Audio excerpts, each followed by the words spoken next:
UEM Jaipur is a perfect target for prospective students aspiring for good jobs, good education with future-ready skills. স্বাগত আরো একবার আপনাদের TV 9 বাংলায়। রক্তের কালোবাজারি নিয়ে চমকে দেওয়া তথ্য উঠে এলো স্বাস্থ্য ভবনের তদন্তে। একদিনে 35টি রক্তদান শিবিরের আয়োজন, 1600 ইউনিট রক্ত সংগ্রহ করে বেসরকারি ব্লাড ব্যাংক। তদন্তে উঠে এসেছে বেলেঘাটার এই ব্লাড ব্যাংকে এই বিপুল পরিমাণে রক্তের প্যাকেট রাখার জায়গাই নেই। সেখানে 1600 ইউনিট রক্তের স্ক্রিনিং, রক্তের উপাদান ভাগ করার পরিকাঠামো নেই। প্রশ্ন উঠছে, একদিনে শিবির থেকে সংগ্রহ হওয়া রক্ত সংরক্ষণ করা না গেলে সেই রক্ত কোথায় গেল? তবে কি কালোবাজারি হয়েছে রক্তের? তদন্তে উঠে এসেছে চাঞ্চল্যকর তথ্য। সূত্রের খবর, রক্তদাতাদের পরীক্ষা করেন চিকিৎসকেরা।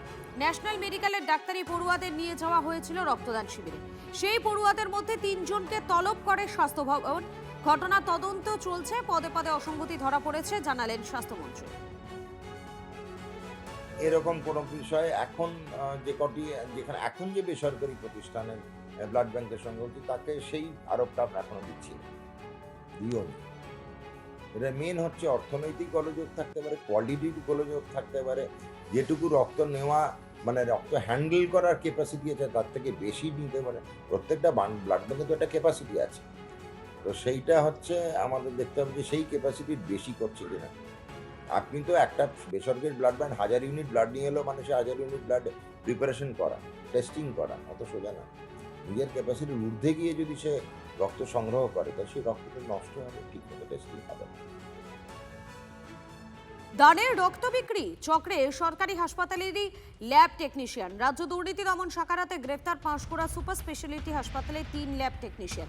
সূত্রের খবর, 1 মাসে রক্ত বিক্রির কমিশন বাবদ পাঁশকুড়া হাসপাতালে 3 টেকনিশিয়ানকে প্রায় 1,40,000 টাকা দিয়েছিল দালাল। নগদে নয়, যারা সবটাই দেওয়া হয়েছিল ইউপিআই এর মাধ্যমে। এক দালালকে গ্রেফতারের পর চক্রে জড়িত 3 ল্যাব টেকনিশিয়ানকে গ্রেফতার হয়েছিল এবং তার সূত্র ধরে আমাদের এখানে দুর্নীতি দমন শাখায় এসিবি ইন্সপেকশন করছিলেন, ইনভেস্টিগেশন করছিলেন। তার বেসিসে 3 জনকে আমাদের ব্লাড ব্যাংকের এমটি ডেকে পাঠিয়েছিলেন। 21 তারিখেও 3 জনকে ডেকে পাঠিয়েছিলেন, আজও 3 জনকে ডেকে পাঠিয়েছেন, এইটুকু আমার কাছে খবর আছে। এর আগে কোনো লিখিত বা ভার্বাল কোনো টাকা পয়সার ঘটিত বা ব্লাড বিক্রি ঘটিত কোনো অভিযোগ কোনো দিন জমা পড়েনি। সর্ষের মধ্যে ভূত, পাঁশকুড়া হাসপাতালে কর্মীর সঙ্গে যোগসাজশ করে রক্তের কালোবাজারি দালালদের। রাজ্য দুর্নীতি দমন শাখার হাতে 3 ল্যাব টেকনিশিয়ানের গ্রেফতারিতে চাঞ্চল্যকর তথ্য। পাঁশকুড়া সুপার স্পেশালিটি হাসপাতালে কিভাবে চলতো রক্তের দালাল রাজ? সূত্রের খবর, দালালরা বিভিন্ন ক্লাব এবং রক্তদান শিবির আয়োজকদের সঙ্গে যোগাযোগ রাখত। ডোনারকে যে কার্ড বিনামূল্যে দেওয়া হয়, সেই কার্ড ক্লাব বা বেসরকারি রক্তদান শিবির থেকে 100 থেকে 150 টাকায় কিনে নিত দালালরা। এরপর সেই কার্ড দেখিয়ে সরকারি হাসপাতালে ব্লাড ব্যাংক থেকে রক্ত সংগ্রহ করত তারা। রোগীর পরিবার পাঁশকুড়া হাসপাতালে ব্লাড ব্যাংকে গেলে বলা হতো রক্ত নেই, আসলে সেই রক্ত তখন দালালদের কবজায়। অভিযোগ, দানের যে রক্ত হাসপাতালে বিনামূল্যে দেওয়ার কথা, সেই রক্তই এভাবে ল্যাব টেকনিশিয়ানদের সঙ্গে যোগসাজশ করে ইউনিট পিছু 3 থেকে 10,000 টাকায় বিক্রি করত দালালরা। সব ব্যবস্থার মধ্যে এরকম অনেক দুর্নীতি আরো ছিল এবং সেই দুর্নীতির অনেক মানুষ তারা এখনো পর্যন্ত তার মধ্যেই আছে। অনেকের বিরুদ্ধে অনেক অভিযোগ ছিল, তারা হচ্ছে যে বিভিন্ন গুরুত্বপূর্ণ পদে তারা বসছেন। এখন এখানে রক্ত নিয়ে এরকম রক্ত নিয়ে বিভিন্ন রকমের দুর্নীতি বেশ কিছুদিন ধরেই আমাদের চোখের সামনে আসছে। আজকে পাঁশকুড়ার ঘটনায় 3 জনকে এরকম অভিযুক্ত পাওয়া গেছে, যারা হচ্ছে যে তার রক্তের এরকম একটা ব্যবসা, সেটা মানুষকে হচ্ছে এবং তদন্ত করে তাদের যথাযোগ্য শাস্তি নিশ্চয়ই আমরা চাইবই। তার সঙ্গে এইটা আমার মনে হয় যে এই সত্যটা উদ্ঘাটন হওয়া দরকার।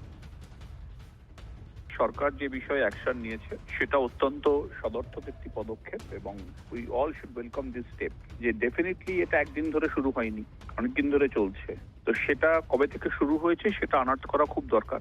দাবার বোড়েতে পন্স মেরে খুব একটা লাভ হয় না, তাকে কিংস বা কুইন ধরতে হবে। পাঁশকুড়া সুপার স্পেশালিটি হাসপাতালের ল্যাবে বসে ল্যাব অ্যাসিস্ট্যান্টরা রক্ত বিক্রি করলেন দিনের পর দিন। খবর পৌঁছলো, অ্যান্টি কারাপশন তাকে রেড করলো। তো এই এত কিছু হয়ে গেল আর হসপিটালের সুপার জানতেন না, ওখানকার ইনচার্জ জানতেন না, ব্লাড ব্যাংকের ইনচার্জ জানতেন না। এটা অবিশ্বাস্য। এই সুপারকে ইন্টারোগেশনের মধ্যে আনতে হবে।